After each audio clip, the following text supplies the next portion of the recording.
Return to me the memory of how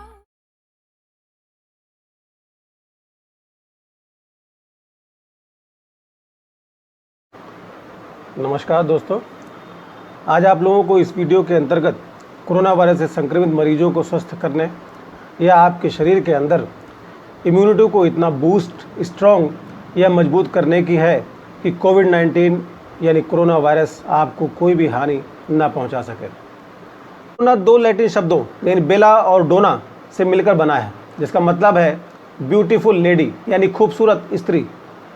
यह औषधि मुख्य रूप से शरीर के दाहिने तरफ के अंगों के लिए होती है। तीव्र, अचानक और हिंसक आक्रमण, कंजेशन, लालिमा, ताप, जलन, संवेदनशीलता, भ्रम, मतिभ्रम एवं उन्माद यानी मेनिया इस औषधि के लक्षणों की विशेषता है। इस औषधि में लक्षण एकदम से प्रचंड रूप में बड़े वेग से आते हैं और फिर वैसे ही तेज़ी से चले भी जाते हैं। फिर वह चाहे सिरदर्द हो, ज्वर हो, सर्दी हो, धमनियों का स्पंदन हो, पागलपन हो, ऐंठन हो इत्यादि। बेलाडोना के रोगी की पांचों इंद्रियों में अत्यंत अनुभूति उत्पन्न हो जाती है। रोगी आंखों से रोशनी, कानों से शब्द, जीभ से स्वाद, नाक से गंध, त्वचा के स्पर्श की अनुभूति साधारण व्यक्तियों की अपेक्षा अधिक करने लगता है। वह रोशनी, शब्द, गंध, स्पर्श आदि को सहन नहीं कर पाता।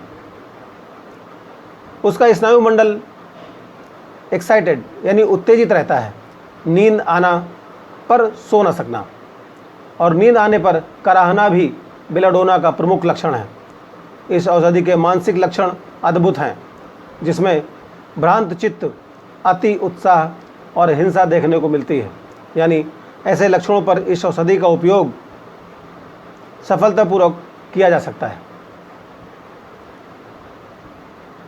बेलाडोना औषधि का उपयोग हम ज्वर, खांसी, काली खांसी, ऐंठन, सर दर्द, फेफड़ों से संबंधित समस्याएं, फोड़ा, मिर्गी, दिमाग से संबंधित समस्याएं, प्रलाप या डिलेरियम, डायसेंट्री, एपिलेप्सी, ग्रंथियों से संबंधित, हृदय संबंधी अनियमितता, खसरा या मिजिल, मेनिंजाइटिस, स्त्रियों में मासिक धर्म संबंधी अनियमितता, मम्स या कंठमाला रोग, चर्म रोग, फुफ्फुस के आवरण में शोथ या प्लूरेसी, गर्भावस्था के विकार, गठिया, चक्कर आना, पेट से संबंधित समस्याएं इत्यादि में इसका हम उपयोग करते हैं। बेलाडोना मुख्य रूप से मस्तिष्क, दिमाग, फेफड़ों पर, कार्डियोवैस्कुलर सिस्टम, हृदय, आँख की म्यूकस मेम्ब्रेन, मुंह, गला, ग्रंथियों एवं त्वचा पर कार्य करती है। आइए अब हम इसके विशिष्ट लक्षणों को देखते हैं। बेलाडोना के शोथ में उत्ताप, रक्तिमा एवं बेहद जलन होना। फेफड़े, मस्तिष्क, जिगर, अतड़ियों अथवा किसी अन्य अंग में शोथ हो तो भयंकर उत्ताप मौजूद होता है। त्वचा में अत्यधिक गर्मी होती है। टाइफाइड के ज्वर में बेलाडोना नहीं देना चाहिए, क्योंकि दोनों के लक्षणों में अंतर होता है। बेलाडोना के शोथ में दूसरा मुख्य लक्षण है रक्तिमा। अंग के जिस स्थान पर शोथ होता है वह अत्यंत लाल दिखाई देता है। बेलाडोना के साथ में तीसरा मुख्य लक्षण है बेहद जलन। शोथ में, ज्वर में, रक्त संचय में, टॉन्सिल में बेहद जलन होती है। यह रोगी को अपने आप महसूस होता है। जैसे उदर शोथ यानी गैस्ट्राइटिस में पेट में जलन होती है, इसी प्रकार यह परिस्थितियाँ सूजन, आँख दुखना, डायसेंट्री, गठिया, बवासीर इत्यादि में भी देखने को मिल सकती है। रक्त संचय की अधिकता एवं सिर में दर्द। अभी मैंने उत्ताप, रक्तिमा तथा जलन का उल्लेख किया था। ये क्यों होते हैं? इसका कारण रक्त का किसी जगह एकत्रित हो जाना। बेलाडोना इसी प्रकार रक्त के किसी अंग विशेष में संचित हो जाने पर औषधियों का राजा है। यह रक्त संचय कभी भी कहीं भी हो सकता है। सिर में, छाती में, जरायु में, जोड़ों में, त्वचा में इत्यादि अन्य स्थानों पर। ये बड़े वेग से और अचानक एकदम से आता है और यह बेलाडोना का चरित्रगत लक्षण है। बच्चा जब रात में सोया था तो बिल्कुल ठीक था, परंतु मध्यरात्रि में ही एकदम अचानक उसे दौरा पड़ गया। हाथ पैरों में ऐंठन होने लगी, पेट में दर्द उठने लगा। ये सब लक्षण रक्त संचय के बेलाडोना औषधि के ही लक्षण हैं। इन्हीं लक्षणों के कारण हाई ब्लड प्रेशर की यह उत्कृष्ट औषधि मानी गई है।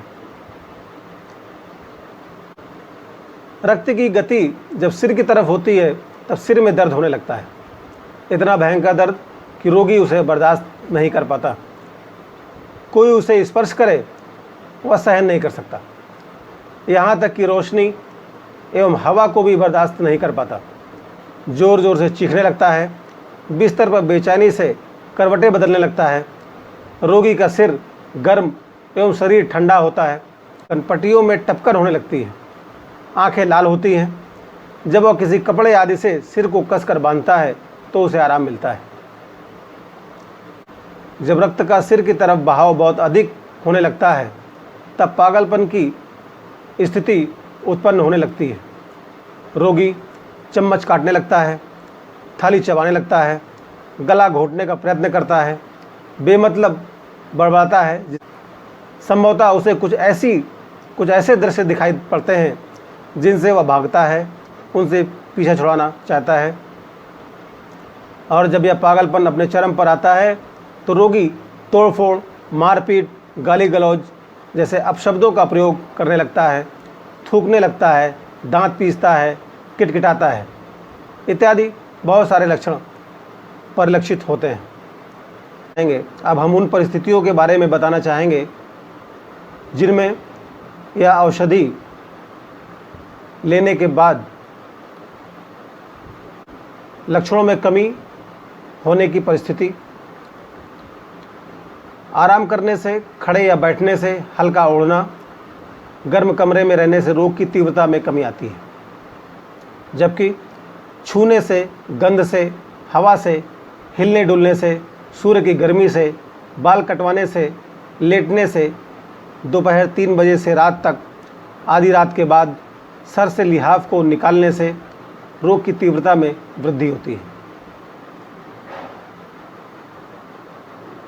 खुराक 1 से लेकर 30 शक्ति या फिर उससे भी ऊंची शक्ति की औषधि आप उपयोग में ला सकते हैं, किंतु यह रोग की तीव्रता एवं अन्य बहुत सारी परिस्थितियों के अनुसार हो सकता है। एक्यूट रोगों में इसे जल्दी जल्दी रिपीट करना चाहिए, तभी इसका सकारात्मक प्रभाव देखने को मिलता है। आप लोगों से एक निवेदन है कि वीडियो को आरंभ से अंत तक अवश्य देखें, तभी आपको औषधि के सारे लक्षण समझ में आएंगे। धन्यवाद।